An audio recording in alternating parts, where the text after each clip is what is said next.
കേരളം അറിയപ്പെടുന്ന ദൈവത്തിൻ്റെ സ്വന്തം നാട് എന്നാണെന്നുണ്ടെങ്കിൽ ഗോവ അറിയപ്പെടുന്നത് ദൈവം വസിക്കുന്ന നാട് എന്നാണ്. ഗോവയിലെ പ്രധാനപ്പെട്ട ആകർഷണം എന്ന് പറയുന്നത് ബീച്ചുകളാണ്. ബീച്ച് സൈഡിലെ ക്ഷേത്രങ്ങളും അതുപോലെ തന്നെ ആകർഷണീയത ഉള്ള ഒന്ന് തന്നെയാണ്. ഗോവയിലെ ബൈന ബീച്ച് എന്ന സ്ഥലത്തെ ഒരു ഹനുമാൻ ക്ഷേത്രമാണ് ഞാൻ നിങ്ങൾക്ക് ഇന്നുമായിട്ട് പരിചയപ്പെടുത്തുന്നത്. ക്ഷേത്രത്തിന് പുറത്തായിട്ട് ഒരു ചെറിയ ഒരു ആൽമരവും അതിന് താഴെയായിട്ട് ഒരു ശിവലിംഗ പ്രതിഷ്ഠയെ നമുക്ക് കാണുവാൻ സാധിക്കും. നമുക്ക് തന്നെ അഭിഷേകം ചെയ്യാനുള്ള സൗകര്യം ഈ ക്ഷേത്രത്തിൽ ഉണ്ട്. ഇത് കടൽക്കരയിൽ സ്ഥിതി ചെയ്യുന്ന ക്ഷേത്രമായതിനാൽ എപ്പോഴും നല്ല കാറ്റ് ലഭിക്കുന്ന സ്ഥലമാണ്. ഈ ക്ഷേത്രത്തിലെ പ്രധാന പ്രതിഷ്ഠ Hanuman സ്വാമിയാണ്.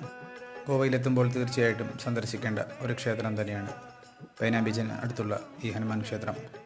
Vasco da Gama railway സ്റ്റേഷനിൽ നിന്നും 2 കിലോമീറ്റർ മാറിയാണ് ഈ ക്ഷേത്രം സ്ഥിതി ചെയ്യുന്നത്. വീഡിയോ ലൈക്ക് ചെയ്യുക, ഷെയർ ചെയ്യുക.